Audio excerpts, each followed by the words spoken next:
In this video, I'm dishing all of my secrets on cold email strategies.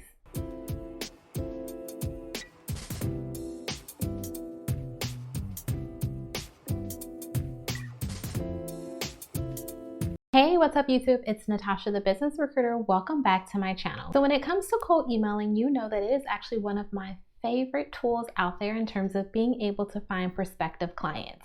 So I'm going to go through a lot of the secrets that I leverage and strategies that I leverage in terms of being able to land clients via cold emailing. So if you want to learn more, then stick around. So as mentioned, we are going to focus on cold email marketing strategies, as well as the exact strategies that I have actually leveraged in my business in order to yield the level of success that I have, in hopes that you can leverage these strategies for your own business. Now, if you have watched a ton of my YouTube videos at this point, you know that I am a big fan of learning. And when it comes to learning, I always want to soak in as much information as possible, particularly in regards to the recruiting industry. It is ever changing. There's always something new that's happening, and it's important that you can keep up with all of those updates. And with that being stated, there's a lot of experts out there that know a lot of information in regards to cold emailing. So before we dive in any further, I actually want to go through this cold email tip that I found to be extremely helpful. Okay, so I'm going to go ahead and read it. And it states, if you know someone is very busy, occupied, or focused on other things, the best way to get a chance at a piece of their time is with a very short email, not a very long one. I understand the tendency to go into detail, but it works against you. Think about the receiver. And this was actually from Jason Fry, CEO of 37 Signals. And I will tell you, I actually agree with this. When you think about cold emailing, you have to think about the individual who is going to be on the receiving end of that email. If they have a lot of things going on and ultimately have no idea who you are, they're not going to sit there and read an email that's extremely detailed or extremely long. In order to be able to grab their attention, you're going to want to keep it concise. And this is one of the secrets that's associated with a good cold email campaign. And you also want to put yourself in their shoes. If you were to receive an email, a cold email, and it was extremely long, are you actually going to take the time to read it? I can tell you that my own attention span is very short, so the answer to that is probably not. And it's important that you keep that in mind as you think about the individual that's going to be on the receiving end of your email. Okay, so if you're not familiar with what a cold email campaign is or a cold email strategy is, let's take a couple minutes to actually go through exactly what it is so you have a better understanding. A cold email campaign, or sequence as it's often referenced, is a series of emails, usually 3 at minimum and maybe 10 or more at most, that you would send to someone who is within your targeted audience in order to sell a product and or a service. Now, in our instance, recruiting, we are selling a service or the ability for us to be able to execute on a service for that organization. Email campaigns are a seamless way to go about communicating with prospective clients. It is the one medium that you can leverage where you can really be strategic and intentional about what you put in your communication before anyone actually sees it. So you can get rid of any fear that you have in terms of messing up. Cold emailing is a not in the moment communication, which really allows you to be able to be strategic in terms of what you're putting out there to your prospective client. And ultimately, if you're introverted like myself, you actually might prefer cold emailing over cold calling. Now, don't get me wrong, I do still like cold calling. There's definitely pros and cons to each strategy. Ultimately, it's finding the best strategy that's going to work for you. Now, before you can execute on any cold email campaign, it's important that you really understand 3 important factors: your target audience, your email sequence, and your script. Your target audience is ultimately going to be the prospective clients that you are reaching out to. If you're saying that your niche is within the healthcare space, then you are looking for prospective clients that ultimately fall within that space. You want to ensure that your emails are not super broad in terms of reaching out to everyone, because you do want to be able to yield a certain level of success within the niche that you selected. Moving on to your email sequence, it's important that you determine the number of emails that you want to send before you even start sending them out. Now, as mentioned, cold email sequence can be a minimum of 3 emails or 10 plus emails. You really want to hit the sweet spot.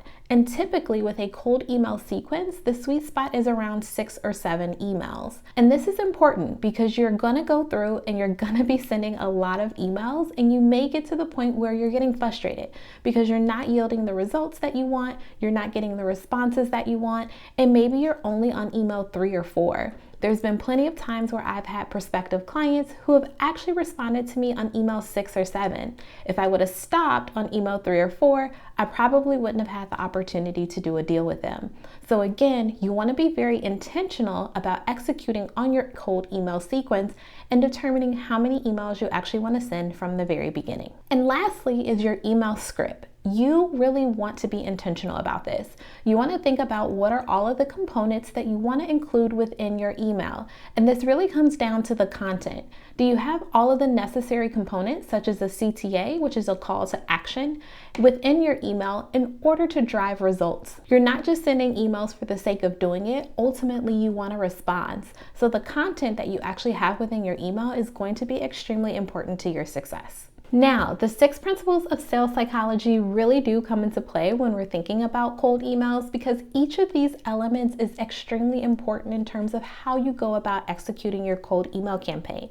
Now, I did a recent video where I actually dove really deep in regards to the 6 principles of sales psychology, so I'll link that down below. If you haven't seen that, go back and take a look at that video. That way you have the opportunity to really understand how this ties into cold email campaigns. So what's a cold email strategy without actually providing you with what an example of good looks like? So let's take a couple minutes to actually dive into this example in regards to a cold email that I have leveraged with prospective clients. There are 5 main components that I believe you should have in every single cold email to ensure that you're touching on each of the important elements that the receiver or your prospective client is going to want to see, or ultimately each of the elements that may draw your prospective client in to actually get a response. And those 5 elements are doing your research, short messaging, personalization, creating value, and a CTA or call to action. So let's take a couple minutes to actually dive into this a little further. Okay, so starting with number 1, you want to make sure that you do your research. This means taking the time to do your due diligence in regards to ensuring that all of the email addresses that you are leveraging are actually accurate and valid email addresses. Again, you don't want to be in a situation where you're sending emails blindly and sending them to individuals who may not even have a valid email. Ultimately, you want to ensure that your email is actually going to end up in someone's inbox and not their spam or junk folder. And there's a ton of third-party tools that are out there for you to be able to leverage in terms of validating whether an email address is actually accurate. Lead Leaper is a tool that I've leveraged for many years that I still enjoy, and Apollo.io is another tool that I leverage and actually has a lot of really cool features.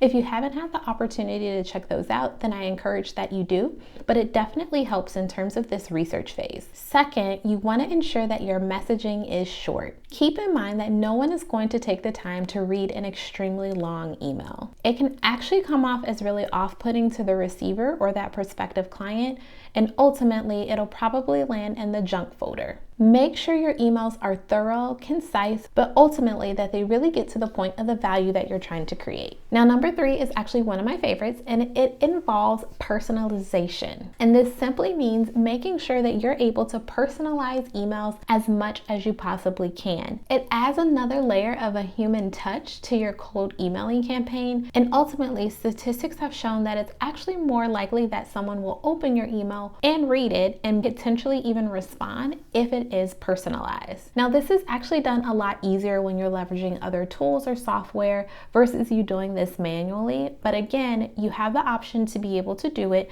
whether you are executing a more manual email campaign or you have a software or platform that you're leveraging. Ultimately, you want to ensure that you're taking that time to put in that extra effort to add that personal touch, such as a person's name or just simply a more personalized greeting, because it's going to increase your chances of them actually opening, reading, and responding to your email. Okay, number 4, and I honestly cannot stress this one enough. I said number 3 is my favorite, but number 4 is probably the most important. And this is you creating value. You are reaching out in order to be able to solve a pain point for them. You are not reaching out because you need to get paid. You are not reaching out because you're the best recruiter ever. You're not reaching out because you have the most amazing recruiting agency.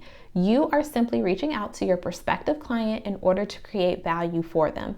And it's important that you keep that top of mind as you're drafting the content or your email script that you're going to be sending to prospective clients. Ultimately, they need candidates. They need top quality employees, and you are in a position where you can provide that for them. And if we factor in the 6 principles of sales psychology, this really comes to that give and take. Communicating with them in terms of how you can go about solving their problem ultimately is going to create the value. And the company is more than likely going to see that this is the value that you can bring to their organization. And finally, you want to have a strong call to action or CTA. At the end of each of your emails, you want to ask that some sort of action be taken. And this is action on the part of the prospective client. An example of this could be asking when it would be a good time to connect, or even taking it a step further and suggesting a time that you could connect. It's important to note that you want to avoid yes or no questions as much as possible.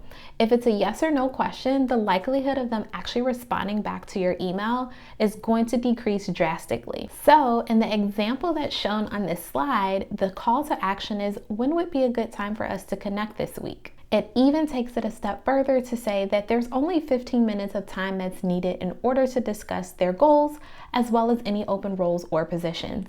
Again, you're setting the stage for that call to action for them actually to respond, and understanding that this is only going to take a small portion of their day. Now, I to this day still leverage all of these components in terms of my cold email campaigns and strategies. And while I have a ton of scripts in regards to cold emailing because I continue to tweak them and continue to improve them, it's important that you keep in mind the foundational elements that are mentioned here. You always want to ensure that you have these 5 elements within each of your cold email campaigns that you're executing on. And what I will say is that this strategy has continued to work for me time and time again. Not only have I seen my conversion rates be a lot higher in terms of leveraging this, but I've also had more responses from my emails, even if it was a no that they weren't interested in my services. So I know that this was a lot of information to digest, but I hope that you found it to be helpful as you think through how you can better execute your cold email campaigns. And I want to know in the comments if you found this to be helpful, as well as if you are going to actually leverage some of these tools and resources that I've mentioned today. If you are, then type cold email campaign down below. And there's also a lot of things that I did reference within today's video, so I'll be sure again that all of that information is linked down below. If you're not in my Facebook group, then I highly encourage that you join as well, because we're still in there talking all things recruiting. Thanks for watching, and I'll catch you in the next video.